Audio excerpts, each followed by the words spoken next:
আমি তো আপনাদের সবসময় বলি অলসতার উপরে যদি কোনো মার্ক দেওয়া যেত তাহলে মনে হয় হাইয়েস্ট মার্কটা আমিই পেতাম।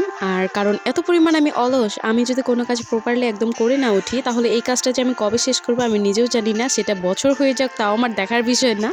মানে এই পরিমাণ অলস আমি, তাহলে ভাবেন আসলে এটা কি আমার সমস্যা আমি নিজেও বুঝি না। বলেন তো কেন জানি কোনো কাজ করে রাখলে আমার করাই হয় না সেটা। এটা কি শুধু আমার সাথে হয় নাকি আপনাদের সাথে হয়? অবশ্যই কিন্তু কমেন্ট করে জানাবেন। এখন আমি আপনাদের যে কাজগুলো দেখাবো বেশ অনেক দিন আগের, কোনটা যে আমি কবে করে রেখেছি আমার নিজের কাছেও হিসাব নেই, বা আমি বলতেও পারবো না যে কোনটা কবে করছি। আর আমি যদি এখনও ভালোভাবে খুঁজি প্রপারলি তাহলে আমি হয়তো বের করতে পারবো। এমন আরও অনেক আমার কাজ আছে যেটা আমি করেই রাখিনি, মানে হাফ করেছি আর হাফ আমার করতে মনেই নেই। বা মানে ২-৩ বছর আগের কাজও আমার অর্ধেক করা আছে, মানে যেটা প্রপারলি, আমি প্রথমেই বললাম প্রপারলি যদি করে না ওঠে সেটা আমার কোনোভাবেই করা হয় না। এখন যে কাজগুলো আপনাদের দেখাচ্ছে এখানে কিন্তু বেশ কয়েক ধরনের কাজ আছে। রিসেন্টলি এটা আমি করেছি, এটা কিন্তু ভিডিও আপনারা দেখে নিয়েছেন, কিন্তু ভার্নিশটা করা বাকি। যেহেতু আগের কাজগুলো আমি বের করেছি তাই ভাবলাম একসাথে এখানে আমি ভার্নিশটা করে দিই। আর আশা করছি ভার্নিশের ডিটেলসটা কারো লাগবে না, কারণ আমি কিন্তু ভালোভাবে দেখিয়ে দিয়েছি আমি কোন ভার্নিশটা এখানে করছি। আর মূলত এই ভার্নিশটা দিয়ে আমি মূলত সবগুলো কাজই করে থাকি।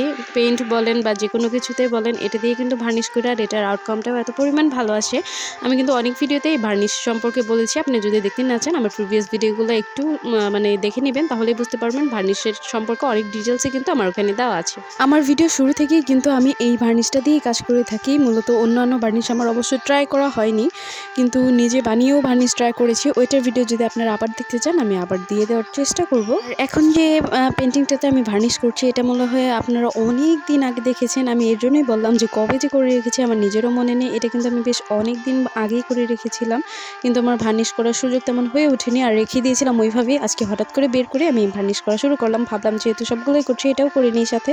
আর এই কালার প্যালেটেরগুলোও আমার কিন্তু বেশ কিছুদিন আগের করা ছিল। এটার ভার্নিশটাও আমি এখানে করে নিচ্ছি, কারণ যেহেতু ক্লের কাজ এটাতে ভার্নিশ করতেই হবে, সেজন্য এটাও করে নিচ্ছিলাম। আর ভার্নিশ করার আগে এবং পরে দেখলে আপনি নিজেই আশ্চর্য হয়ে যাবেন, কারণ এত পরিমাণ ভালো ফিনিশিং আসে। আর দেখলেই বুঝতে পারবেন যে গ্লেজিনেসটা এখন র অবস্থায় আছে, এটা কিন্তু শুকানোর পর এমনই থাকবে, একটুও কিন্তু কালার চেঞ্জ হবে না।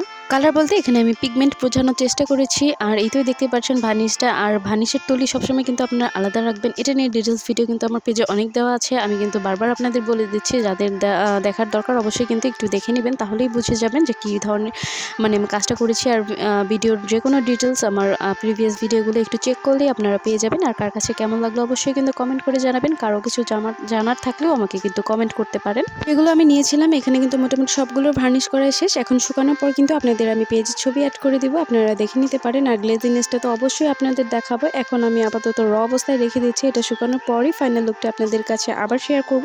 আর লাস্টে আমি ছবিও অ্যাড করে দিলাম, এটা একটু শুকিয়েছে এই অবস্থায় দিয়েছি। কেমন লাগলো আপনারা কিন্তু অবশ্যই জানাবেন। ধন্যবাদ।